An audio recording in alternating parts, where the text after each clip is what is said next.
मेरे PC build का एक और अपडेट मैं आज आपके साथ शेयर करने वाला हूं। हेलो, नमस्कार, वेलकम, स्वागतम। मेरे इस कंप्यूटर में ये सारे कंपोनेंट्स हैं और इसके साथ मैं वीडियो एडिटिंग करता हूं और थोड़ी बहुत गेमिंग करता हूं। और जब मेरा कंप्यूटर आइडल रहता है तो T-Rex माइनर के साथ मैं इथीरियम माइनिंग के लिए इस कंप्यूटर को लगा देता हूं। मेरे कंप्यूटर बिल्ड के कंपोनेंट्स के और असेंबली के वीडियोस आपने जरूर देखे होंगे और अगर आपने नहीं देखे हैं तो इस लिंक को जरूर क्लिक कीजिए और मेरे पीसी बिल्ड की जर्नी में मेरे साथ रहिए।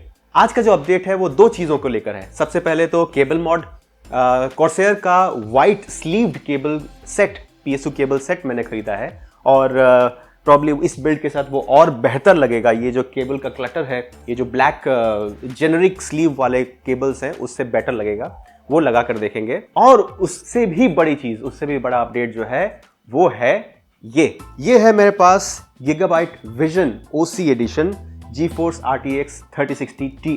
जैसा कि मैंने बताया, जब मेरा कंप्यूटर आइडल रहता है तो माइनिंग पर लगा रहता है और ये जो 3060 Ti है वो एक्चुअली LHR वेरिएंट है, यानी लाइट हैश रेट। तो ये जो ग्राफिक्स कार्ड है वो प्राइमरीली माइनिंग के लिए यूज नहीं होगा, लेकिन मैं अपने गेमिंग परफॉर्मेंस को थोड़ा सा और बेटर बनाना चाहता हूं। और उससे भी बड़ी बात, मैं ये एक्सपेरिमेंट करना चाहता हूं कि इस पीसी में एक साथ दो ग्राफिक्स कार्ड लगाकर क्या एक्सपीरियंस होता है। इस पूरे वीडियो में मैं इस ग्राफिक्स कार्ड की अनबॉक्सिंग और इंस्टॉलेशन आपके साथ शेयर करूंगा और उसके बाद गेमिंग बेंचमार्क और माइनिंग में क्या इन्फ्लुएंस होता है वो मैं आपके साथ शेयर करूंगा। जितने भी प्रोडक्ट्स मेरे पास हैं सबके Amazon लिंक्स आपको इस वीडियो के डिस्क्रिप्शन में मिलेंगे।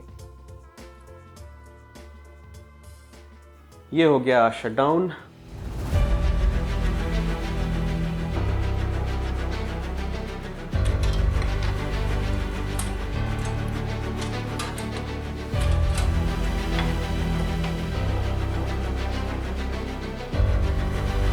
तो सबसे पहले केस को खोलते हैं। ग्लास, टेम्पर्ड ग्लास पैनल्स को बहुत सावधानी से रखना होगा।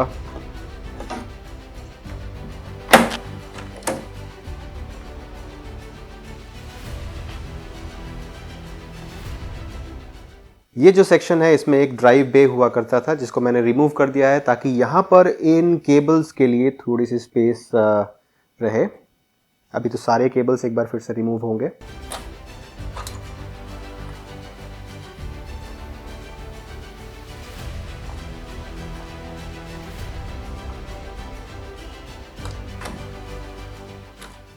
ये जो मेरा मदरबोर्ड है गीगाबाइट एओरस X570, इसमें PCI Gen 4 के 3 स्लॉट्स हैं, ग्राफिक्स कार्ड स्लॉट्स हैं। अगर हम इसमें दो ग्राफिक्स कार्ड लगाएंगे तो ये बैंडविड्थ डिवाइड हो जाएगा इक्वली और दोनों ही ग्राफिक्स कार्ड के लेन्स 8x बैंडविड्थ के साथ चलेंगे।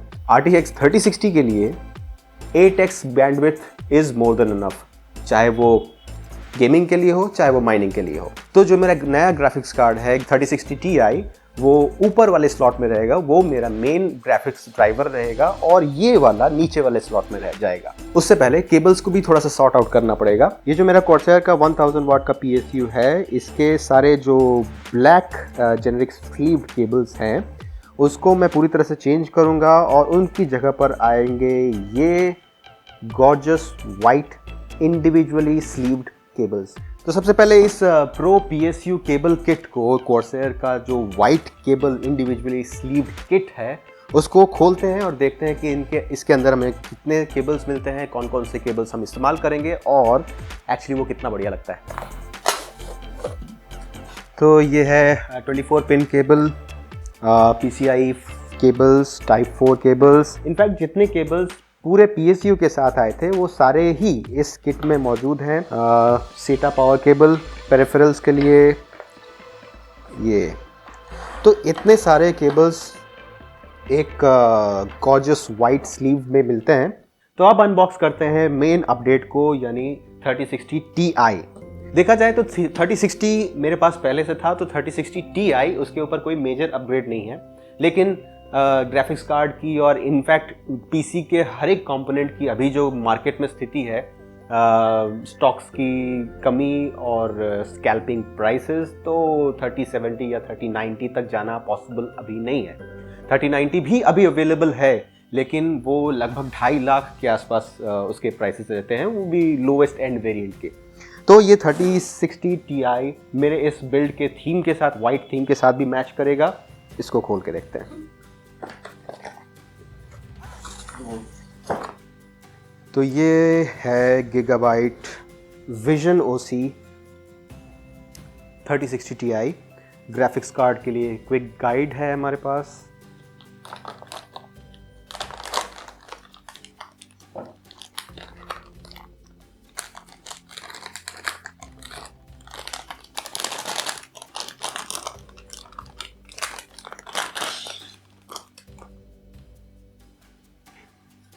तो ये है gigabyte 3060 Ti vision OC। Zotac का जो 3060 है मेरे पास, उसमें 3 डिस्प्ले पोर्ट आउट्स हैं और एक HDMI 2.0 है। इसमें HDMI आउटलेट्स 2 हैं और डिस्प्ले पोर्ट 2 हैं।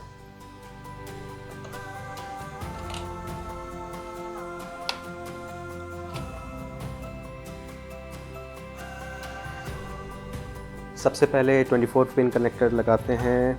ये जो कोम्ब है, इसके पोजीशन को हम लोग थोड़ा सा अप एंड डाउन कर सकते हैं अपने बिल्ड के एंगुलेशन वगैरह के हिसाब से। और लेंथ वाइज जो ओरिजिनल केबल्स थी उसके एकदम ही बराबर ये केबल है, तो कोई डिफरेंस नहीं होना चाहिए, कोई दिक्कत नहीं होनी चाहिए लगाने में, इंस्टॉल करने में।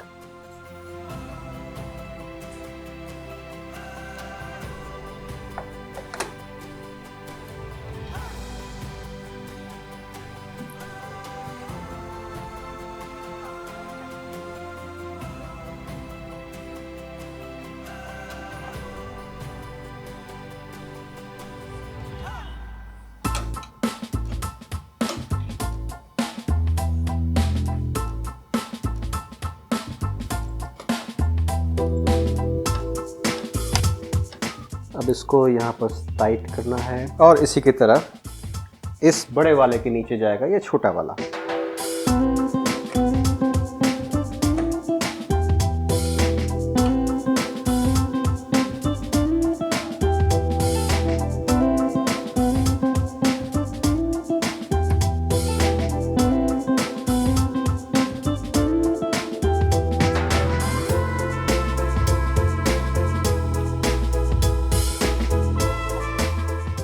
तो ये केबल चेंज और ग्राफिक्स कार्ड इंस्टॉलेशन हो गया। अब केस को थोड़ा सा साफ़ करके बंद करते हैं और फिर देखते हैं कि ये सेकंड ग्राफिक्स कार्ड इंस्टॉल करने के बाद फंक्शनली और परफॉर्मेंस वाइज क्या क्या सरप्राइजेस देखने को मिलते हैं। कंप्यूटर रेडी है। अब सारे कनेक्शंस करके मॉनिटर पे डिस्प्ले पोर्ट को लगाकर ऑन करने की बारी है।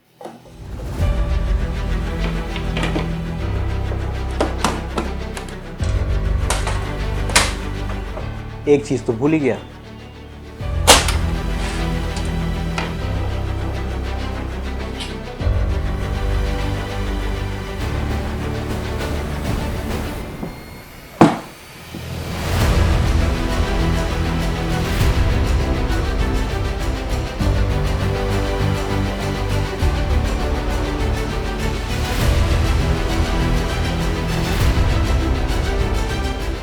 नए ग्राफिक्स कार्ड के साथ डिस्प्ले सेटिंग्स को कॉन्फ़िगर करना पड़ेगा। पहले जब मेरे पीसी में सिर्फ 3060 Zotac गेमिंग 3060 ग्राफिक्स कार्ड था और उसे वो प्राइमरी डिस्प्ले ड्राइवर था, तो मैं NVIDIA का 470.5 ड्राइवर यूज़ कर रहा था। कई महीनों पहले की बात है, वो एक स्पेसिफिक ड्राइवर लीक हुआ था जिससे इस ग्राफिक्स कार्ड की जो फुल हैश रेट है वो अनलॉक हो गई थी। तो जब तक मैंने सिर्फ 3060 ग्राफिक्स कार्ड को यूज़ किया उस ड्राइवर के साथ, 470.5 ड्राइवर के साथ, तब इथीरियम माइनिंग में 48-49 मेगा हैश पर सेकेंड का हैश रेट मुझे मिल रहा था, जो कि बहुत अच्छी बात थी। लेकिन अब ये नया ग्राफिक्स कार्ड इसमें लगाने के बाद, इस सिस्टम में लगाने के बाद, अब वो ग्राफिक्स ड्राइवर, वो NVIDIA का 470.5 ड्राइवर काम नहीं करेगा। मुझे नया ड्राइवर इंस्टॉल करना पड़ा और वो है ये 497.29। इससे यह है कि मेरा सिस्टम बिल्कुल ठीक ठाक चल रहा है, जैसा चलना चाहिए वैसा चल रहा है। मेरा 4K आउटपुट बहुत ही बढ़िया आ रहा है, एज़ यूजुअल, एज़ एक्सपेक्टेड। लेकिन 3060 की माइनिंग में जो हैश रेट एक्सपेक्टेड है उससे कम मिल रही है। लाइट हैश रेट, मतलब हैश रेट लिमिटर की वजह से 35-40 मेगा हैश पर सेकेंड का ही हैश रेट मुझे मिल रहा था। 3060 से 3060 Ti को अपना प्राइमरी ग्राफिक्स ड्राइवर बनाने पर परफॉर्मेंस में, गेमिंग परफॉर्मेंस और ग्राफिक्स परफॉर्मेंस में क्या इम्पैक्ट आता है। ये जो 3D मार्क गेमिंग बेंचमार्क है, इसको मैंने यूज़ किया था ये सेटअप चेंज करने से पहले, और मेरे पुराने सिस्टम यानी सिर्फ 3060 के साथ जो मैंने बेंचमार्क सेट किया था उसमें स्कोर्स आए थे ये 9000 का स्कोर आ रहा है, 9070 का स्कोर आ रहा है। तो ये NVIDIA GeForce RTX 3060 Zotac gaming का जो 3060 वर्जन है 12 GB VRAM वाला, उससे मुझे ये परफॉर्मेंस मिल रहा था। नए सिस्टम में 3060 Ti के साथ ये बेंचमार्क रिपीट किया जाए तो ये 9070 का जो GPU स्कोर है वो बढ़ के हो गया है 11733। हालांकि ये भी बहुत सारे फैक्टर्स के ऊपर डिपेंड करता है, फिर भी एक सिग्निफिकेंट इंप्रूवमेंट परफॉर्मेंस में मिलेगा। अब आते हैं माइनिंग पर। NVIDIA के ग्राफिक्स ड्राइवर की मैंने बात कर ली। MSI आफ्टरबर्नर के ओवरक्लॉक सेटिंग्स 3060 और 3060 Ti दोनों पर लगाने के बाद जो पहला मुझे आउटपुट मिला था वो काफ़ी डिसअपॉइंटिंग कह सकते हैं। लगभग 32, 33, 35 से नीचे हैश रेट मिल रहे थे दोनों में, 3060 में भी 3060 Ti में भी। लेकिन थोड़ा सा उसको मॉडिफाई करने के बाद और साथ ही साथ TRX माइनर का जो नया वर्जन आया उसको भी लगाने के बाद ये काफ़ी इम्प्रूव हुआ। और एक और बहुत ही इम्पॉर्टेंट अपडेट मुझे मिला, वो ये कि मुझे आफ्टरबर्नर या किसी भी थर्ड पार्टी सॉफ्टवेयर पर डिपेंडेंट होने की ज़रूरत नहीं पड़ी ओवरक्लॉकिंग के लिए। पहले क्या होता था कि PC ऑन करने के बाद एक ओवरक्लॉकिंग सॉफ्टवेयर या तो MSI आफ्टरबर्नर जो कि सबसे कॉमन है उसको ऑन करके ग्राफिक्स कार्ड का ओवरक्लॉक सेटिंग्स अप्लाई करना, उसके बाद माइनिंग सॉफ्टवेयर खोल के माइनिंग स्टार्ट करना। और जब माइनिंग बंद करके नॉर्मल एक्टिविटी कुछ कर रहे हैं तो उन ओवरक्लॉक सेटिंग्स को चेंज करना, वो एक एडिशनल स्टेप था जो अब ख़त्म हो गया है। Lock core clock setting, memory clock setting और फैन सेटिंग्स, ये सारी चीज़ें माइनिंग की बैच फाइल है उसमें इनग्रेन कर देने से क्या होता है कि एज एन एडमिनिस्ट्रेटर जब ये बैच फाइल खोली जाएगी तो ये माइनिंग सॉफ्टवेयर खुद ब खुद अपने ग्राफिक्स कार्ड पर वो ओवरक्लॉक सेटिंग्स अप्लाई कर देगा, और जैसे माइनिंग बंद हुई जो ग्राफिक्स कार्ड है वो अपनी डिफ़ॉल्ट सेटिंग्स पे आ जाएंगे। अब क्रिप्टो करेंसी माइनिंग तो आपको पता ही है कि अपने आप में ही एक बहुत बड़ा टॉपिक है। अगर आप चाहते हैं कि इन सब चीज़ों के बारे में और डिटेल्स में मैं चर्चा करूं कि मैंने ये सब चीज़ें कैसे सीखी, कैसे स्टार्ट किया और अभी मैं कैसा इस्तेमाल कर रहा हूं, क्या मेरे आउटपुट्स रह रहे हैं, मुझे कमेंट सेक्शन में ज़रूर बताइए। इसके लिए मैं एक सेपरेट वीडियो बनाऊँगा। सिर्फ इथेरियम माइन करने के लिए सारे ओवरक्लॉक सेटिंग्स लगाने के बाद 3060 Ti से मुझे 45-46 के आसपास मेगा हैश पर सेकेंड मिल रहे हैं, और Zotac का 3060 वही 34-35 के आसपास रह रहा है। इस पूरे आउटपुट को, अपने ग्राफिक्स कार्ड के आउटपुट को और बढ़ाने के लिए नया तरीका क्या है कि हम इसको डुअल माइनिंग के लिए लगा सकते हैं। काफ़ी सारे ऑल्ट कॉइन्स के साथ मैंने एक्सपेरिमेंट किया जो चीज़ें अवेलेबल थी, और उसके बाद मैं जो अभी फाइनली कर रहा हूँ वो है इथेरियम के साथ एलिफियम। इथेरियम का आउटपुट सिर्फ थोड़ा सा कम करके लगभग 1 गीगा हैश पर सेकेंड के हिसाब से ये आउटपुट मुझे एलिफियम का मिल रहा है। एलिफियम जो कुछ महीने पहले ही लॉन्च हुआ है, एक नई करेंसी है। ये एकदम एक स्पेक्यूलेटिव बेट टाइप का है। हो सकता है आने वाले कुछ महीनों में ये करेंसी ऊपर जाएगी, हो सकता है ये पूरी तरह से ज़ीरो आउट हो जाए। लेकिन अभी के हिसाब से मेरे सारे अपडेट्स मैंने आपके साथ शेयर किए, और मुझे यकीन है कि आपको ये इन्फॉर्मेशन और ये पूरा सेटअप पसंद आया होगा। अपने विचार मेरे साथ ज़रूर शेयर कीजिए इन सब चीज़ों के बारे में, PCs के बारे में और मेरे अपने बिल्ड के बारे में, मेरी अपनी माइनिंग एक्सपीरियंस के बारे में। अगर आपको कोई भी सवाल हो मुझसे तुरंत पूछिए इस कमेंट सेक्शन में। हमेशा की तरह आपके फीडबैक और कमेंट्स का मुझे बेसब्री से इंतजार रहेगा। इस PC का कोई और अपडेट लेकर या किसी और विषय पर चर्चा करने के लिए कोई नया वीडियो लेकर मैं जल्द ही आपके सामने उपस्थित होऊंगा। तब तक के लिए मेरे साथ बने रहने के लिए मेरे चैनल द वर्सेटाइल डॉक्टर को सब्सक्राइब जरूर करें। तो आज का ये टेक टॉक का एपिसोड यहीं खत्म होता है। आप थे डॉक्टर अभिनव अतुल के साथ, और इस वीडियो के माध्यम से आपसे जुड़ने का मुझे मौका मिला, ये मेरे लिए गर्व और गौरव की बात है। It is my pride and privilege to be able to connect with you through this video. नमस्कार। जाने से पहले इस वीडियो लिंक पर ज़रूर क्लिक कीजिए, क्योंकि YouTube को लगता है कि ये वीडियो आपको बहुत पसंद आएगा, और मेरे टेक टॉक्स के बाकी सारे वीडियोस आपको मिलेंगे यहाँ।